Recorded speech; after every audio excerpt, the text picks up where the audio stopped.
Good morning, everyone. This is Iftikhar Hussain Ansari. In today's video, we will discuss about carnitine.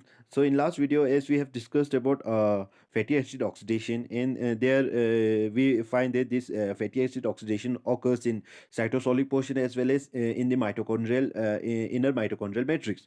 So, जो fatty acid oxidation जो proper होता था, वो mitochondrial matrix में होता था, जो कि एनर्जी प्रोडक्शन में मदद करती थी. हमने देखा था कि ये जो लेयर थी, माइटोकॉन्ड्रियल लेयर थी, मेम्ब्रेन थी, वो इम्परमेबल थी फॉर दिस फैटी एसिड. यहाँ पे जो है इसे जो है कैरी करना पड़ता था विद ए मॉलिक्यूल्स, ताकि ये जो है फैटी एसिड जो है इजीली जो है ट्रांसलोकेट हो सके इनटू दिस माइटोकॉन्ड्रियल मैट्रिक्स. वहाँ पे कार्निटिन काम आ रही थी.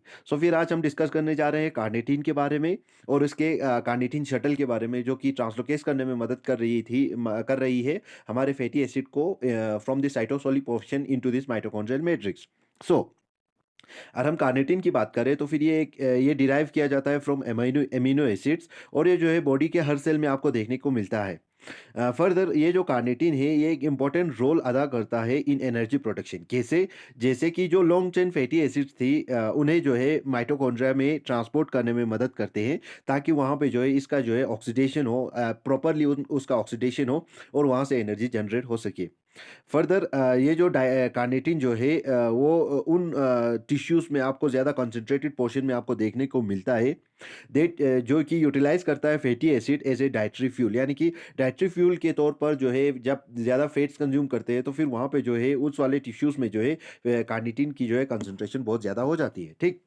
अगर हम कार्निटिन की बात करें, ये कहाँ से हमें मिलता है? अगर कोई बीफ स्टिक्स कुक करता है 4 ऑन्स, तो फिर वहाँ पे जो है आपको 56 टू 162 मिलीग्राम्स ऑफ कार्निटिन आपको मिलता है.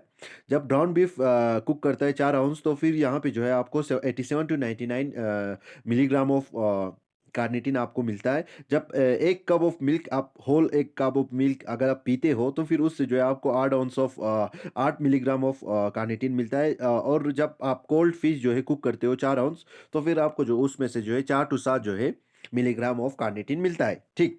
तो फिर अगर हम कार्निटिन शटल की बात करें, तो फिर ये कार्निटिन जो शटल है, जैसे कि हमने लास्ट क्लास में डिस्कस किया था, ये एक इंपॉर्टेंट शटल सिस्टम है जो कि मदद करता है ट्रांसफर करने में लॉन्ग चेन फैटी एसिड को across this inner mitochondrial membrane, ताकि ये जो है जो फैटी एसिड है वो माइटोकॉन्ड्रियल मैट्रिक्स में इजीली ट्रांसफर हो सके और वहाँ पे इसका जो है बीटा ऑक्सीडेशन प्रॉपर हो सके, यानी कि एंजाइम इजीली एक्ट कर सके, ठीक?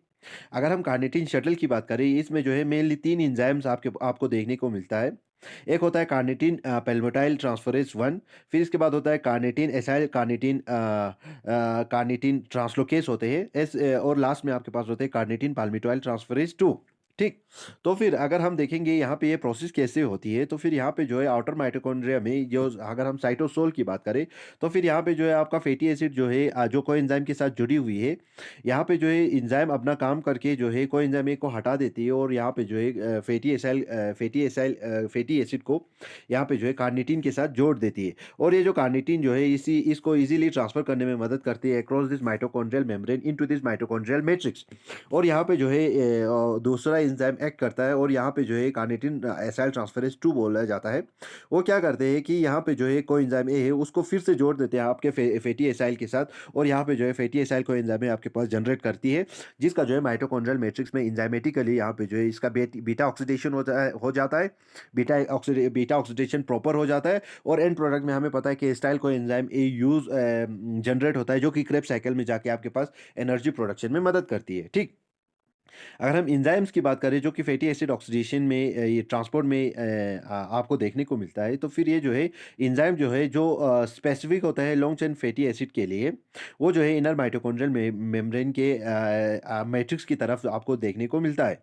अगर हम सबसे पहले एंजाइम की बात करें, कार्निटिन पाल्मिटोइल ट्रांसफरेज की 1 की बात करें, तो फिर ये कैटेलाइज करता है, ये वो वाला स्टेप कैटेलाइज करता है जिसमें ये ट्रांसफर करता है फैटी एसिड को from ester linkage with thiol of coenzyme a to the hydroxyl on carnitine. यानी कि जो है यहाँ पे क्या करता है, कार्निटिन पाल्मिटोइल ट्रांसफरेज 1 जो है यहाँ पे जो है फैटी एसिड के जो है ईस्टर लिंकेज को तोड़ के वहाँ पे जो है ये जोड़ देता है कार्निटिन के साथ, हाइड्रोक्साइल ग्रुप ऑफ कार्निटिन के साथ जोड़ देते हैं, ठीक? फिर इसके बाद जो हमारा दूसरा एंजाइम है कार्निटिन एसाइल ट्रांसफेरेज, ये क्या करता है कि ये जो है मीडिएट करता है ताकि जो है जो हमारा कार्निटिन जो फैटी एसिड जो लिंकेज है जो इसके साथ जॉइन हुआ है उसे उसे इसीलिए फैटी एसाइल जो कार्निटिन है वो इसीलिए जो है वो जहाँ पे यहाँ पे जो है इनर माइटोकॉन्ड्रियल मैट्रिक्स में थ्रू दिस माइटोकॉन्ड्रियल मेम्ब्रेन जो है इजीली ट्रांसफर करने में मदद करती है कार्निटिन एसाइल ट्रांसफरेज। फिर इसके बाद आपके पास थर्ड एंजाइम आती है जिसका नाम है कार्निटिन बारबिटोइल ट्रांसफरेज 2। ये कैटेलाइज करता है फैटी एसिड पे फिर से कोएंजाइम ए जोड़ने में, ताकि यहाँ पे जो है इसका जो है बीटा ऑक्सीडेशन माइटोकॉन्ड्रियल मैट्रिक्स में प्रॉपर हो सके। ठीक।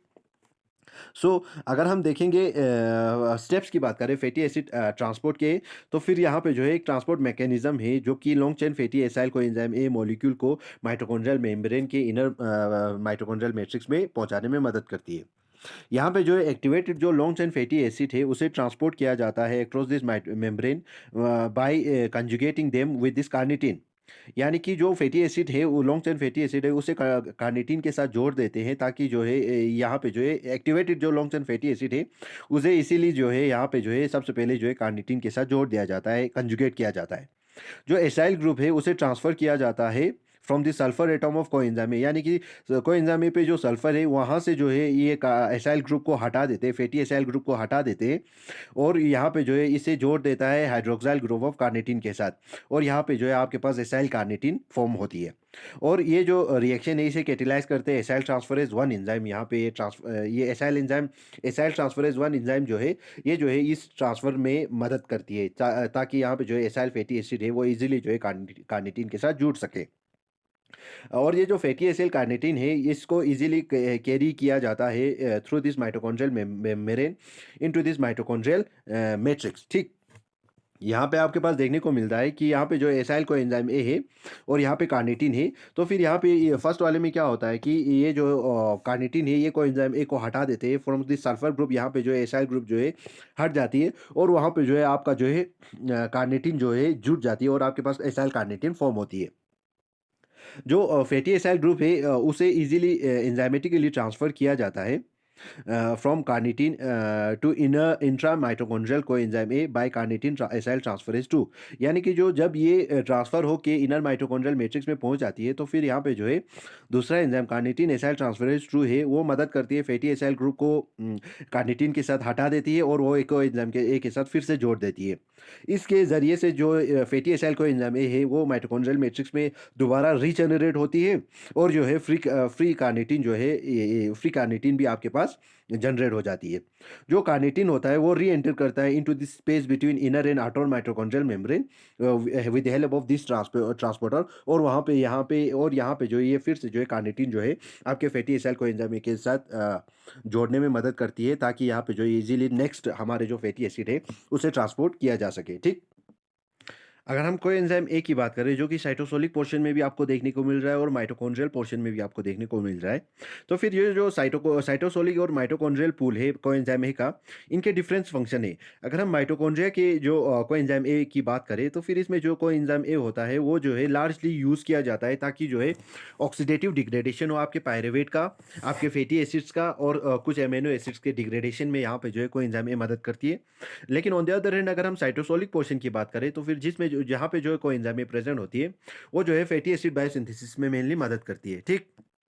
अगर हम कार्निटिन रेगुलेशन की बात करें, जो कार्निटिन शटल है ये जो है रेट लिमिटिंग स्टेप है in oxidation of fatty acid, यानी कि फैटी एसिड ब्रेकडाउन में जो है ये जो कार्निटिन शटल है ये एक रेगुलेटरी या रेट लिमिटिंग ये स्टेप प्रोवाइड करती है। दस अगर हम देखेंगे फैटी एसिड ऑक्सीडेशन जो है यहाँ पे जो है इस वाले स्टेप के द्वारा जो है रेगुलेट किया जा सकता है। अगर हम मेलोनाइल को एंजाइम ए की बात करें जो कि एक इंटरमीडिएट है फैटी एसिड सिंथेसिस के दौरान, ये जो है साइटोसोल में प्रेजेंट होती है और ये जो है मेलोनाइल को एंजाइम ए जो साइटोसोल में प्रेजेंट होती है during this synthesis of fatty acid, तो फिर ये जो मेलोनाइल को एंजाइम है ये एज एन इनहिबिटर एक्ट करता है कार्निटिन एसाइल ट्रांसफरेज 1 एंजाइम के लिए। ठीक। तो फिर यहाँ पे जो है जब ये इसके लिए एक इनहिबिटर काम करते हैं तो फिर जब मेलोनाइल को एंजाइम है साइटोसोल में बहुत ज़्यादा प्रेजेंट होगा तो फिर ये जो है कार्निटिन एसाइल ट्रांसफरेज 1 जो है ये जो है फैटी एसाइल को जो है इजीली ट्रांसफ़र नहीं कर सकते हैं कार्निटिन के पास, तो फिर यहाँ पे जो है ये स्टेप को जो है रेगुलेट करने में मदद करती है। अगर हम इम्पोर्टेंस की बात करें तो फिर कार्निटिन जो है एक इम्पोर्टेंट रोल अदा करता है इन transport of fatty acid across this mitochondrial membrane. और यहाँ पे जो है जब ये माइटोकॉन्ड्रियल मेम्ब्रेन में मेम्ब्रेन के आर पार जो है जब फैटी एसिड को ट्रांसपोर्ट करने में मदद करती है, तो फिर माइटोकॉन्ड्रियल मैट्रिक्स में जो एंजाइम्स प्रेजेंट है जो कि फैटी बीटा ऑक्सीडेशन प्रॉपर करने में मदद करती है, तो फिर ये जो है fatty acid long chain fatty acid को जो है इजीली जो है इन एंजाइम के सामने प्रोवाइड करती है ताकि इसका इजीली ब्रेकडाउन हो सके। दस अगर हम देखेंगे जब कार्निटिन की डिफिशियंसी होती है, तो फिर जो है ऑर्गेनिज्म की जो है एबिलिटी जो है या ऑर्गेनिज्म के टिश्यू की जो एबिलिटी है जो कि लॉन्ग चेन फैटी एसिड को यूज़ करके एनर्जी जनरेट करती है, वो डिक्रीज हो जाती है जब कार्निटिन की डिफिशियंसी हो जाती है। ठीक। अगर हम कार्निटिन ट्रांसपोर्टर डिफिशियंसीज की बात करें तो फिर ये जो है एक type it's it's one type of fatty acid oxidation disorder है, जब यहाँ पे जो है कि कार्निटिन जब प्रेजेंट नहीं होती है। ठीक। अगर हम लोगों की बात करें जिसमें सीटीडी होती है, डिफिशियंसी होती है कार्निटिन की, तो फिर वो वहाँ पे जो है फैट कंजम्पशन जो है फैट का यूटिलाइजेशन जो है एनर्जी प्रोडक्शन के लिए बहुत कम हो जाती है। सीटीडी तब होती है जब कोई एंजाइम जो फॉर एग्जांपल अगर हम कार्निटिन ट्रांसपोर्टर की बात करें, ये जो है आइदर मिस होती है या तो प्रेजेंट ही नहीं होती है या अच्छी तरीके से काम नहीं कर रही होती है, तो फिर यहाँ पे जो है आपको सीटीडी देखने को मिलता है। और इस एंजाइम का रोल ही यही है कि ये जो है कैरी करता है कार्निटिन को from this into our cells, यानी कि कार्निटिन को हमारे सेल्स में पहुंचाने में मदद करती है। जब यही एंजाइम प्रॉपर काम नहीं कर रही होती है तो फिर यहाँ पे आपको सीटीटी देखने को मिलता है। कार्निटिन हेल्प करता है बॉडी को ताकि वो जो है फैट से जो है एनर्जी जो है इजीली जो है जनरेट कर सके। और यहाँ पे जो है प्रोग्रेसिव जो है मस्कुलर वीकनेस हो जाती है जब आपके पास सीटीडी आ जाती है, और मसल क्रैम्प्स आपको देखने को मिलता है। और इसमें सिम्टम्स आपको तब दिखते हैं जब आप फास्टिंग में होते हैं, जब आप ज़्यादा एक्सरसाइज कर रहे हैं या हाई फैट डाइट खा रहे हैं, तो फिर यहाँ पे जो आपको ज़्यादा सिम्टम्स देखने को मिलता है। अगर हम कंक्लूजन्स की बात करें तो फिर ये जो इनर माइटोकॉन्ड्रियल मेम्ब्रेन है वो इम्परमिएबल है फैटी एसिड्स के लिए। और यहाँ पे जो है स्पेशलाइज्ड ट्रांसपोर्ट सिस्टम की ज़रूरत होती है जिसको कार्निटिन शटल बोला जाता है, ताकि जो है एक्टिवेटेड जो फैटी एसिड है साइटोसोलिक पोर्शन में, उसका जो है बीटा ऑक्सीडेशन प्रॉपर हो सके, वो इजीली ब्रेक हो सके और वहाँ से जो है एस्टाइल को एंजाइम में इजीली जनरेट हो सके, ताकि एनर्जी जनरेट कर सके बॉडी। ठीक। एनर्जी जनरेट कर सके cell. This all for carnitine and carnitine shuttle system which helps in the breakdown of fatty acid in this mitochondria. Thank you. Thanks a lot.